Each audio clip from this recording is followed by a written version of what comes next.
Hello বন্ধুরা, আসসালামু আলাইকুম। কেমন আছেন আপনারা সবাই? আশা করি আল্লাহর রহমতে অনেক ভালো আছেন। বন্ধুরা, আজকে আমি আবারও এসেছি আপনাদের জন্য একেবারে নতুন একটি ভিডিও নিয়ে। আপনারা জানেন, আমি সব সময় চেষ্টা করি আপনাদের জন্য কিছু না কিছু নতুন এবং হৃদয়স্পর্শী বিষয় নিয়ে আসতে।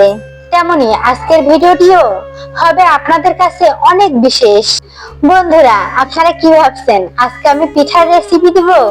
একদমই না। আজ আমরা জানবো যৌথ পরিবারের একটি গুরুত্বপূর্ণ সম্পর্ক নিয়ে, আর সেটি হলো বউ শাশুড়ির সম্পর্ক।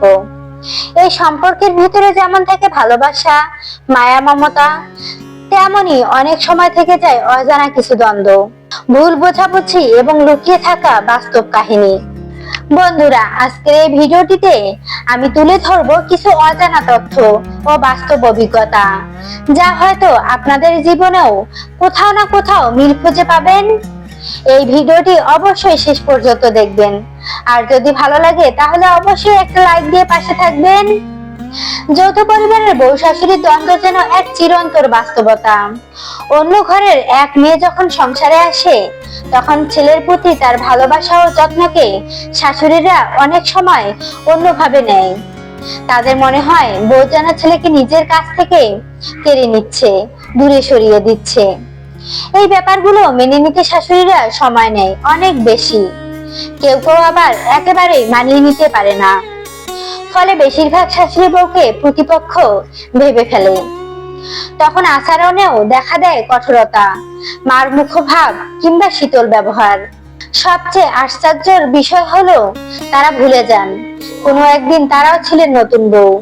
তখন তারাও শাশুড়ির কড়া নজরে সংসার শুরু করেছিলেন, কিন্তু সময়ের সাথে সাথে সেই অবস্থান পরিবর্তন হয়ে যায়। তারা শাশুড়ির জায়গা দখল করে এক সময় হুবহু তার মতো আচরণ করতেই শুরু করে।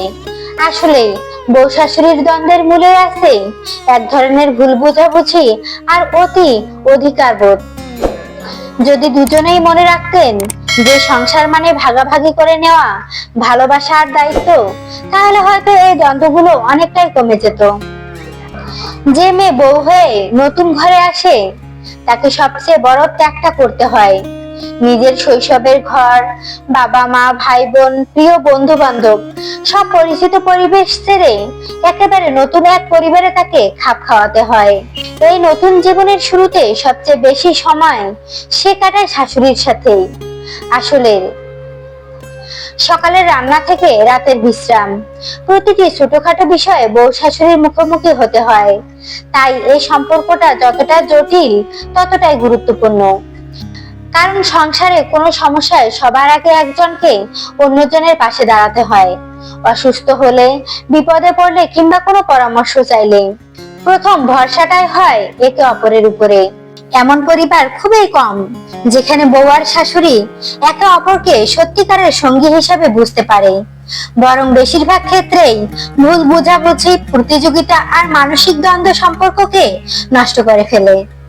মূল কথা হলো বউ শাশুড়ি দুজনের মনোভাবের পরিবর্তন দরকার। যদি একজন অন্যজনকে প্রতিদ্বন্দ্বী ভেবে না দেখে, বরং সহযাত্রী মনে করে, তাহলে সংসারটা অনেক সুন্দর আর শান্তিময় হয়ে উঠতে পারে। শাশুড়িকে মনে রাখতে হবে বউ তার সমবয়সী কোনো প্রতিপক্ষ নয়, বরং সে একটি নতুন মানুষ, নতুন পরিবেশে নিজেকে মানিয়ে নেওয়ার চেষ্টা করছে। তাই শাশুড়ির দায়িত্ব হলো তাকে সহযোগিতা করা, স্নেহ দেওয়া।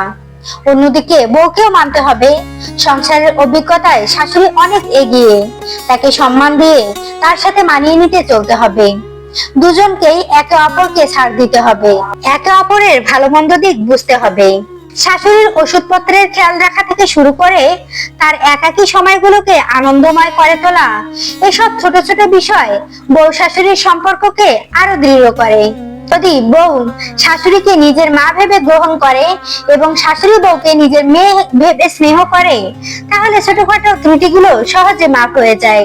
তারা একসাথে কিছু সময় গল্প করতে পারে, টিভি দেখতে পারে, সংসারের ছোটখাটো আনন্দ ভাগাভাগি করতে পারে। এতে একদিকে দূরত্ব কমবে, অন্যদিকে তৈরি হবে সুন্দর বোঝাপড়া। তবে একটা ব্যাপার খুব জরুরি, বউ শাশুড়ির মধ্যে যে কোনো অভ্যন্তরীণ সমস্যা নিয়ে কখনোই পাড়া প্রতিবেশী বা আত্মীয় স্বজনের সাথে আলোচনা করা উচিত নয়, কারণ বাইরের পরামর্শ অনেক সময় সমস্যাকে সমাধান না করে বরং আরো জটিল করে তোলে। এজন্যই দরকার শুধু দুজনের আন্তরিকতা আর ভালো মন মানসিকতা। বাবার বাড়ি ছেড়ে যে মেয়েটি স্বামীর সংসারে আসে বাকিটা জীবন কাটানোর জন্য, তার জন্য আন্তরিক হওয়াটা খুবই জরুরি। অন্যদিকে নববধূকেও মনে রাখতে হবে যে শাশুড়িকে অবহেলা বা বিদ্রোহ করলে সম্পর্কের তিক্ততা বাড়বেই, সেই সাথে তার প্রভাব পরিবারের উপর পড়বেই। নববধূর করণীয়, আপনি চাইলেই বউ শাশুড়ির সম্পর্ক মধুর করতে পারেন। সেক্ষেত্রে নববধূর উপরে দায়িত্বটা অনেক বেশি। নববধূদের যেসব বিষয়ে খেয়াল রাখা উচিত: শাশুড়ির মতামতে প্রাধান্য দেওয়া, কখনোই দুর্ব্যবহার না করা, কোনো বিষয়ে মতের বিরোধ হলে ঠান্ডা মাথায় বুঝিয়ে বলা, শাশুড়ির পছন্দের মেনুগুলো মাঝে মাঝে রান্না করা, হঠাৎ করে ছোটখাটো কোনো গিফট উপহার দিতে পারেন শাশুড়িকে। সব বিষয়ে শাশুড়ির সাথে কথা বলুন, শাশুড়িকে বন্ধুর মতো ভাবুন। আর শাশুড়িরও করণীয় আছে, নববধূকে আন্তরিকতার সাথে গ্রহণ করতে হবে, অযথায় কাজের চাপ দেওয়া যাবে না। সাংসারিক সব কাজ ভালো করে বুঝিয়ে দিতে হবে, ভুল হলে তা শুধরে দিতে হবে।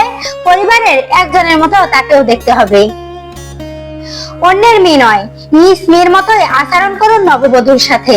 মনে রাখবেন, যদি আপনার মেয়ে থাকে তবে সেও কিন্তু আরেক পরিবারে যাবে। নববধূর ছোটখাটো কাজে প্রশংসা করুন, তাতে করে সে আরো অনেক বেশি উৎসাহী হবে সাংসারিক দায়িত্ব নেবার জন্য।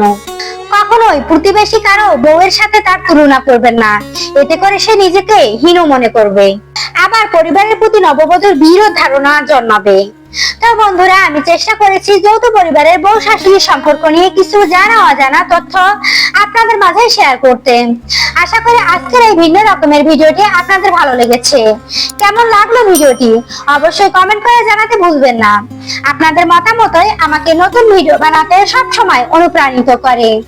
আজকের মতো এখানেই শেষ করছি। সবাই সুস্থ থাকবেন, ভালো থাকবেন, পরিবারের সাথে আনন্দে থাকবেন। ইনশাআল্লাহ আবার দেখা হবে একেবারে নতুন কোনো গল্প, নতুন কোনো বিষয় নিয়ে। আল্লাহ হাফেজ।